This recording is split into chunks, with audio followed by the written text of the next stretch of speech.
Welcome. I'm Alice Alicia Jones, and this is my Living Consciously video.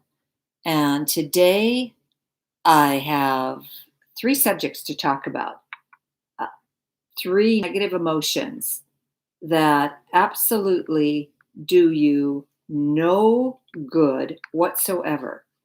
And I encourage you completely to eliminate them from your life: blame, shame, and guilt. And fortunately, I grew up in a culture where guilt was constantly a part of what we were raised with. You were made to feel guilty over the fact that, and I'm going to go to something that just unearthed for me, the fact that I was not potty trained at 12 months of age. I was shamed and I was made to feel guilty because they had no such thing as disposable diapers. They had little rags that they had to take care of. So that they took care of babies with. So, anyway, the best resource that I can lead you to, guide you to, for understanding the levels of consciousness and understanding that blame, shame, and guilt lie at the bottom, 10, 20, and 30, on a scale of 1 to 1,000. 700 to 1,000 is where God lives. Well, 1,000 is where God lives. 700 to 1,000 are godlike creatures like Jesus of Nazareth, like Mary, Mother Teresa, like the saints that gave up their life for to follow their Christian Catholic belief. And the beauty is that this is all explained in a wonderful book called Power versus Force. It's David Hawkins, MD, PhD. Power versus Force. If you don't own it, I recommend that you purchase it and it become part of your reference library. It's just a magnificent book, and it really gets you thinking about what it means to live at a certain level. Fear registers under 100. I think anger is at 75. Pride, it is at 175.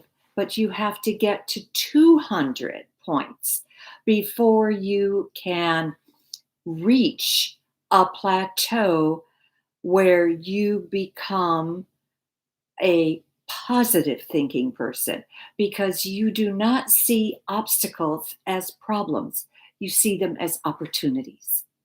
And David Hawkins, like I said, explains this in his book. I'm not going to go into the explanation, but I will tell you that if you're caught up in the guilt, blame, and shame trap, get out of it. It does you no good. If you're caught up in a culture that uses that to control its family members, and many, many, many of the cultures on this planet do, then you're going to have to evaluate how important it is to you to appease your family member versus very quietly, calmly stepping back and just saying, no, I am entitled to my own space. I am entitled to a place of livelihood where I can live free of those encumberments. So, starting with shame, it's one of the ways of eliminating shame. Actually, one of the ways of eliminating all three of these is to do something that one of my professors at the University of Michigan suggested, psychology professor, of course, suggested that you do, which I'm going to pass on to you. Feel the emotion for 20 minutes. Just feel it. It all the ramifications of it, the humiliation, the reddening face, the throbbing heart, the choked up throat, the sensation of somebody pushing into you, holding you back, anything that caused you to feel any of these is a negative emotion. If you stuffed it back into your body, those emotions effectively are alive. They live inside of you, and they will go somewhere. They just go deeper and deeper and deeper into your psyche until something triggers you and you explode.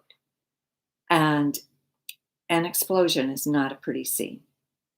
I have witnessed too many of them. And I know that people don't like to deal with their negative emotions. I recognized uh, I was probably into my 40s before I even realized how many I had stuffed back into my own body and how I was avoiding dealing with them. So I simply ask you to feel the emotion, feel the intensity of it, feel the humiliation, feel every single sensation that is going through your body. Feel the anger of it, feel the fear, feel that whatever it is that's arising for you, and allow it to course through your body until which time you can release it. And typically, according to my psychology professor, he said 20 minutes will usually do it. And he further made a comment that he said most neuroses and psychoses in this world come from the fact that people are not willing to feel their negative emotions for 20 minutes.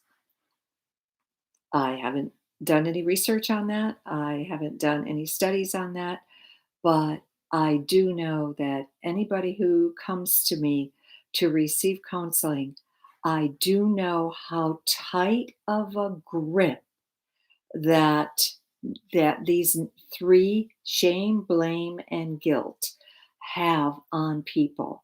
It's almost like a chokehold. It almost is like feels like to me like they're in a straitjacket. And sometimes no matter what explanation I give to them, no matter how I try to free them of it, they listen, they nod their head, they look at me, and but I can see it's not registering. It's not making a dent. And so all I know is that you're the one who stuffed these negative emotions back into your body. You're the one that's going to have to release them, get them out, because all these emotions are alive. They're within you and they are going to come out. They're going to come out in very inappropriate time in a very inappropriate manner. And it could be the darndest trigger that could set them off. I once saw a little 4-year-old get hysterical when people started singing happy birthday to him. He just absolutely went ballistic. And I thought, interesting. Must have been a past life. Had something to do with ritual, had something to do with lit candles. And I I, in my mind's eye, a story started to form. It's pretty ugly. And so I felt that that's what this child had been subjected to. And I didn't want to, of course, I didn't say anything to the parents. They absolutely would not have understood. But the child grew up into a very lovely young man, but he had a ton of processing to do.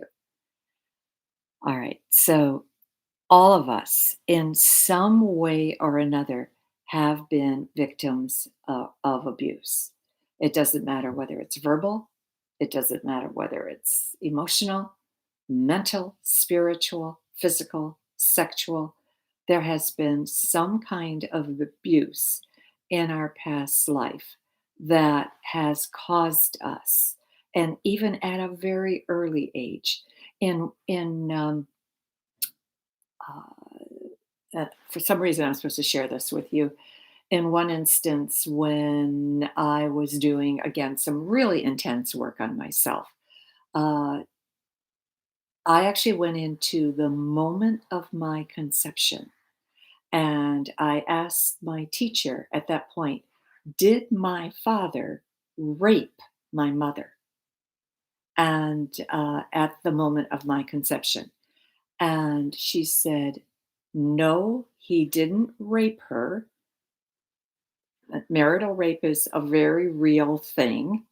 Um, but he knew she was reluctant to have sex at that time because she knew she was in her fertile period, and yet she didn't feel she had the right to be a mother because she lost her firstborn at the age of 11 months. And she felt because she couldn't keep her first baby alive, and that happened 5 years before I was born. Well, actually, his death happened like 4 years and a month before I was born. Um, she did not have the right to be a mother, and he just, didn't agree with that. He just felt it was tragic that they lost the baby, but that is that was not going to prevent them from having a family in their future. So anyway, that was an interesting thing that by traveling back through my memory, I could actually go to the moment of my conception. Don't forget, we're spirit having a human experience. Anything is possible. Anybody, I have had numerous clients that say, oh, yeah, I remember my passage in the birth canal. Thought it was dark, thought it was scary. They flitted in and out. Their spirit flitted in and out, and trying to decide, do I really want to continue with this process or don't I? Boy, that little body looks awfully tiny. And so, yeah, very, very interesting. But anyway, you've got to eliminate the abuse of shame. You just have to eliminate it, as you have to with blame. Now, that's a favorite tool. Blame. Everybody loves to use blame. And blame is is just as idiotic as shame is. But it's a favorite tool of society. It's a favorite tool of politicians. And it's a favorite tool of many other people that refuse to take responsibility for their creations. They always will look to blame someone else, will always look to blame someone else, refuse to take the reality of a situation. So, in terms of blame, instead of blaming somebody, instead of standing in judgment for what you witness out there that is related to blame, just simply say That is not for me. That's the advice of Jesus. That's what he tells us to do. That is not for me.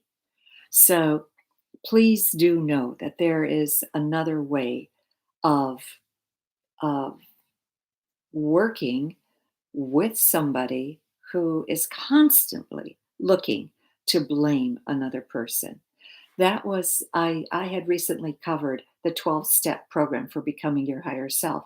And the very first step was I take responsibility for all my creations. I take responsibility for all my creations. So I don't blame anyone else for the situation in my life. And effectively, not easy, but I keep trying and I'll keep passing this on to you. Guilt, again, probably the hardest emotion to eliminate is guilt because guilt is an emotion that so many cultures use to control you. So many religions use to control you. So many society mores use to control you. And I have a wonderful story about Mother Teresa. She was in Washington for a dinner party and during one of her trips here. And somebody was just praising her for her saintliness and for everything that she did that they felt was so incredible. And she looked at them point blank and said, I could have been Hitler. And they didn't know what to say. They absolutely did not know what to say. And so she recognized that when you come to this planet, you come to play a role. Sometimes it's a saintly role, sometimes it's not.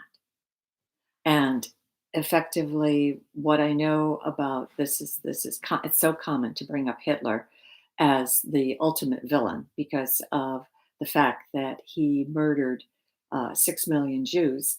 Well, my understanding is that it was 3 million Jews and 3 million Poles, um, but they could have been Polish Jews.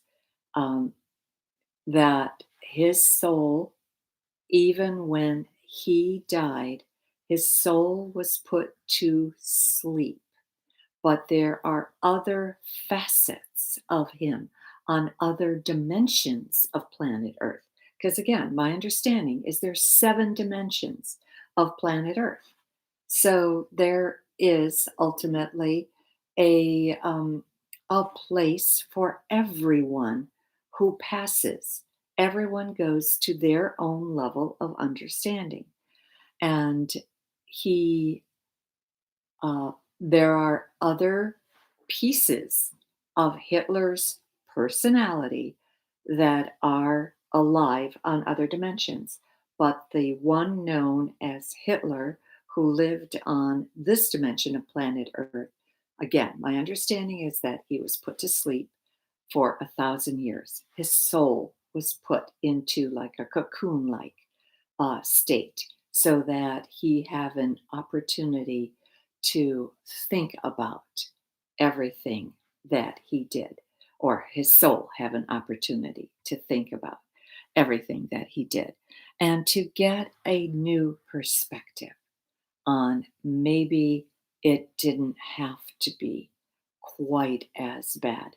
But most people totally forget Hitler eliminated 6 million people, Stalin eliminated 30 million. 30 million people were shot, mainly point blank. For there were no concentration camps, there were no things. But my grandmother, who was living in Poland at the time under Stalin's rule, said that she said it was actually harder to live under Stalin than it was under Hitler because you could not even speak in your own home for fear that somebody was listening at the window to turn you into the state as an enemy of the state for a free bottle of vodka. So amazing stories, absolutely amazing. But every single ploy that dictators or oligarchs or autocrats, every single ploy that they use is so that they have power over rather than power for or power with the people. And this is what we're working on now. We, as a society, as a humanity, are working on getting power for the people, power with the people. Ruling by fear, dominating by fear, like I said, I'm pretty sure fear measures about 100 on the scale of consciousness, and you have to reach 200, which is the level of courage, in order to reach the level where you see a problem not as an I should say where you see an obstacle not as a problem, but as an opportunity. What can I do? How can I fix this? How can I help? What is possible? What else is possible? Considering that we have and are still on the tail end of this whole COVID era, it is amazing how many people have stepped forward to give aid to our fellow man.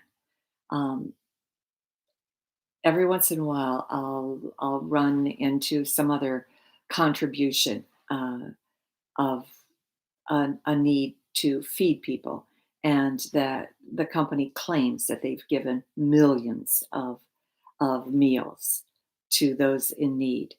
And it's so wonderful to know that we share in our largesse.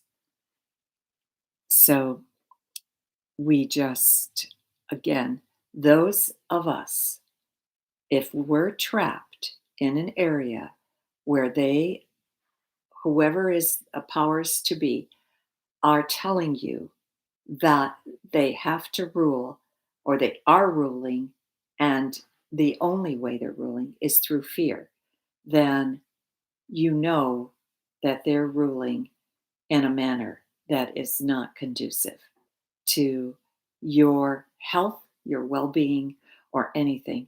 And the beauty is, so many people are breaking the barrier and into courage because they know even when their life is at risk, um, they will still defend their right to protest. I mean, the Russian, Alex, can't remember his last name, um, just the one who just came back, the one the Russians attempted to assassinate. He was not afraid to go back to Russia, even though he was immediately uh, jailed, and put in prison. Finally, his hunger strike got him the medical attention that he needed, and he is still encouraging his people to protest against the oligarch that is in rule there. So,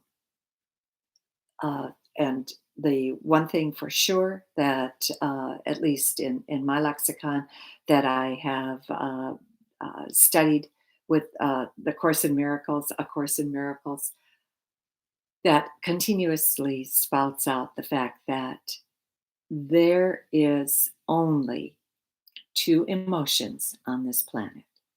One is love, the other is fear. Every single thing that comes from fear, every negative emotion comes from fear, is under the level of 200. And I can remember the last time when I actually physically met with David Hawkins, somebody pointed out that he had pride listed at 175. And they didn't understand that because they said pride just seemed like such a positive emotion.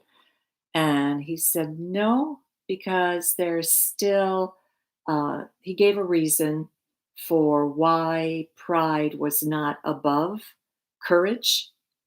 Um, but he did say it's enough energy to run the Marine Corps. So I kind of chuckled when I heard that because I thought, that's amazing. So we're going to leave it at that for today. And we, next week, I don't know where we're going to continue because I usually am told on Friday exactly what I'm to talk about. But I thank you for being part of this.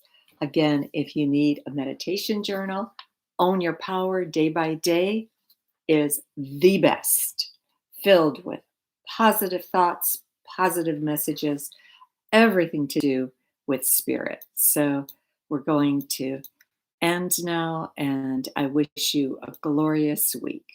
Thank you for joining me.